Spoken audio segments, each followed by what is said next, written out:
Star receiver A.J. Brown remains at the center of trade conversations. In a story on ESPN.com Tuesday, Nick Sirianni indicated there was mutual interest between Brown and the team in continuing his career with the Eagles, but couldn't guarantee it.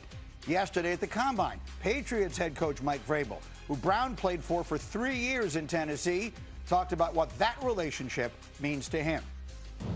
It has meant a lot. I've watched him grow. I've watched him mature. I'm proud of him. Proud of the father that he is. I'm proud of the husband, and that has nothing to do with where he plays and where he played. So those are the things that are important. We reach out and text each other during the things that happen good to each other, and sometimes things don't go so well for the people that you're close with, and you text those as well. So it's a two-way street of support and reminders of what got us to where we are here today.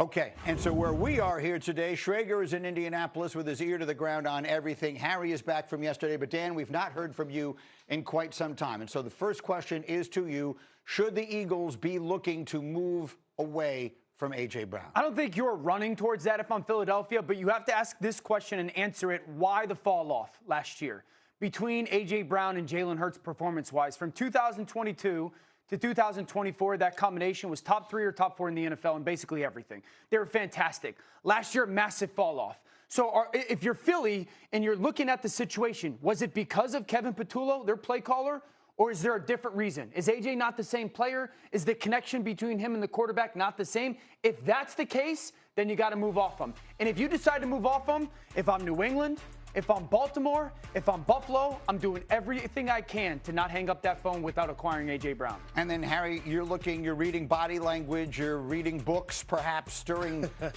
while the defense is out on the field, which we've seen, and all the rest of that. Do you feel like A.J. Brown is looking, whatever it is he says, and he's not, he'll say whatever he'll say. Do you think that he would be best served finding a new team?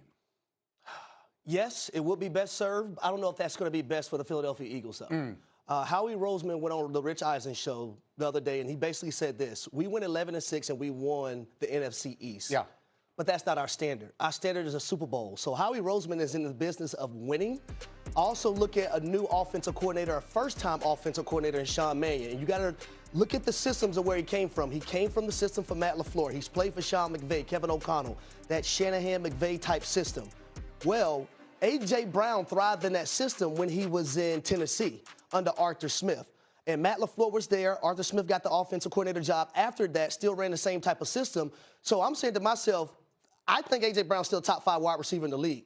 Why would I want a guy with a first-time play caller to exit my team when I know he can help my team based on what he's going to be running offensive-wise? All right, Schrager's in Indianapolis, obviously, where everybody – this is the best place in the world for guys like you, Peter, to get as much information as possible. So what are you hearing about A.J. Brown? Yeah, and a lot of the conversations are had in hallways and bars and in restaurants, and a lot of the talk was about A.J. Brown yesterday. And I'll tell you this, there is a difference in tone from the trade deadline when Howie Roseman said to everybody, absolutely, off the table, we're not trading A.J. Brown, to here in Indy where it seems like he's almost saying, well, I'll never just say no to listening to offers. A.J. Brown's Twitter handle is always open. Well, Howie Roseman this time of the year is always listening. That's his mantra. Offer me. What do you got? Truth of the matter is, it is cost prohibitive for them to trade him before June 1st. That's a $40 million dead cap hit. So there are financial barriers here for the A.J. Brown trade. And to Harry's point, Sean Mannion was one of 17 different offensive coordinator candidates who proposed their plan to the Eagles. 17. He was one of just 7 to make the second round. He showed them cut-ups of how his offense, which is play-action heavy, would work with the personnel that they have there in Philly. That includes A.J. Brown. Howie's always looking to make a deal. He's the best in the business when it comes to that. But he also likes to add, not subtract. The trade of A.J. Brown, they would need something back, and also it would be a really big financial hit. Yeah, I'm with the financial hit. We know that the NFL, if you want to make a move, you make a move. Here's the thing. One, A.J.'s always been a man beater. He's killed man coverage. He didn't do that last year. Philly has to answer the question of why. The second thing is this, when it comes to system and scheme and is Philly going to be better, let's say he stays a Philadelphia Eagle and things once again don't go ideally. That'd be 3 years in a row if you're Philadelphia dealing with some stuff of that when it comes to AJ. The tweets, the books, the sideline. I'm a huge A.J. Brown fan. Let's make that very, very, very clear. But you got to ask yourself as an organization, do you want that at least potentially for another year? I said it yesterday. Think of the Jedi mind trick that they played on all of us. That man was reading a book on the sideline during games, and they had us all convinced it was fine.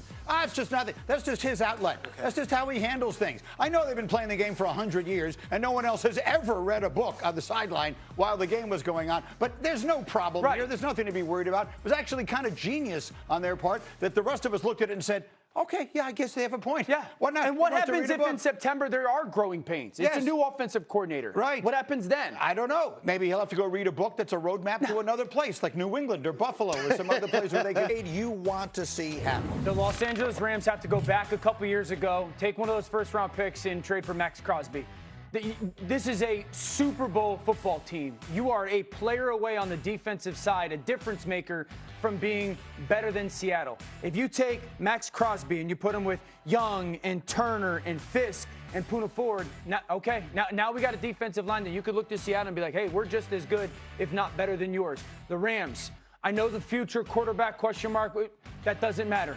Go trade for Maxx Crosby. Yeah, one championship is invaluable, and he would be a huge piece in it. So much talk, and I want to bring Schrager in from the Combine, because Schrager, so much talk about Maxx Crosby. Is he available? Is he not available? What are you hearing about those possibilities? It's real that there's a lot of talk about Crosby here at the Combine. I would also add that he has been rehabbing in Vegas in the facility every single day. General Manager John Spytek said this week that he talks to Crosby via text daily and that they are in a very good place. I think from the Rams' perspective, this is an absolute no-brainer. From a Raiders' perspective, you're building anew. There's very few cornerstone pieces in that franchise.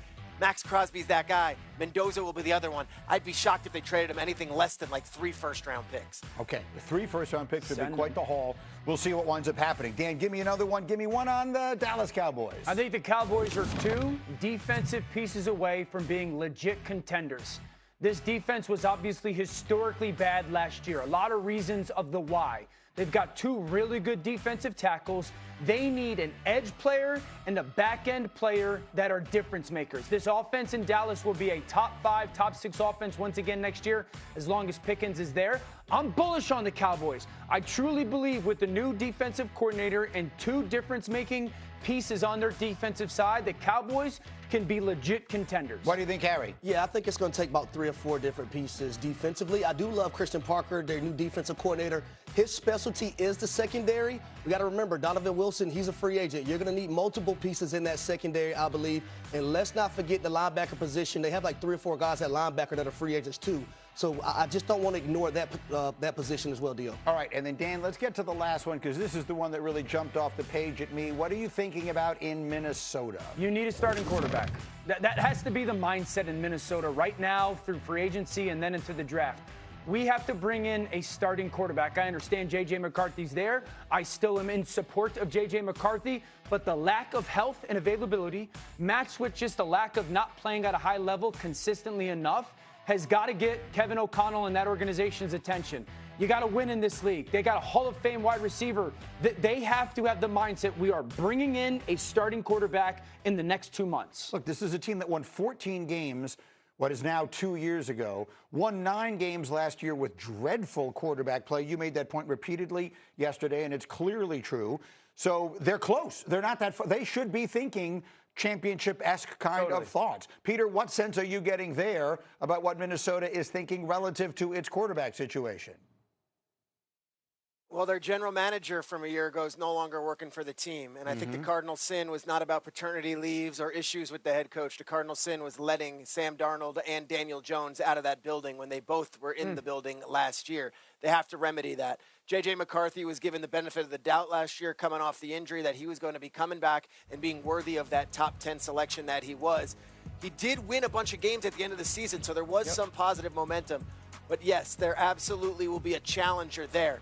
Aaron Rodgers, well, that's a very, very loaded question. And with that comes questions about Rodgers' future, of course, where he's going to be playing or whether he wants to play, and also whether they want to have that in the room with a quarterback who's now going to be entering year 3. What they're hoping, a year where he will blossom and catch up to the other guys in his draft class. Look, I mean, that's the easy, not easy, but that's the real question here. If you bring Aaron Rodgers there, and that's been the topic of conversation, we know Rodgers, Shefty did not shut this down on the radio the other day. He said Rodgers wanted to be there a year ago, and they may have a different perspective. That wouldn't be bringing in a challenger to J.J. McCarthy. You shouldn't bring in a challenger. You bring in, but my point is, you bring in Aaron Rodgers, Yep. you're basically moving on from J.J. McCarthy. That's where Minnesota has to have the mindset. Last year, I was anti that. Last year, I was the person to say, nope, no Aaron Rodgers to Minnesota because J.J. McCarthy, it would stunt his growth, it would stunt his development. Again, I'm a supporter of J.J. If you're Minnesota, you have to be thinking of who is the best quarterback for us available right now and go get him. Kevin O'Connell is a great coach. The NFL doesn't care about what you did 2 years ago.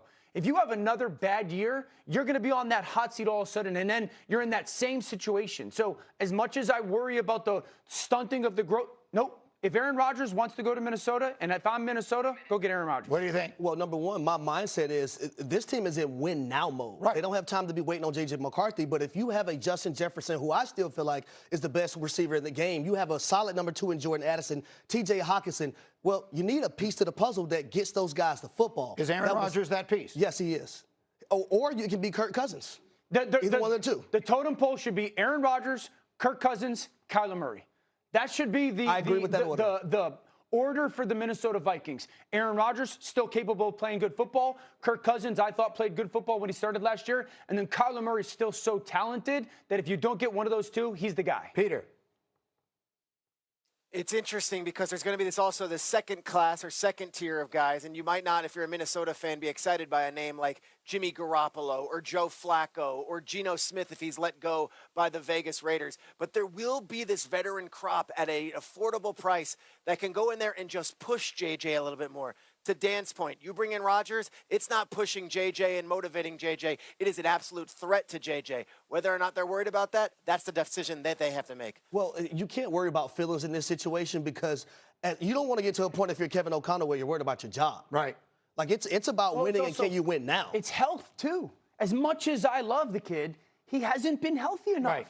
And so are you going to bank on, one, him staying healthy, and then also truly elevating his play? Because if he doesn't do both of those, then you're in a very bad situation, and you're ruining and wasting a really good roster. Yeah, one could argue they did that last year. That they wasted a really good roster, wasted You have an to bring opportunity. a starter Third there. best defense in the league. Yeah, I mean, and to your point, in the best division in the sport, they still managed to find a way to win 9 games, and their quarterback play was just terrible. All right, rolling on, we're going to say these words. Thank you very much. The owner of the Suns went off on tanking on McAfee yesterday.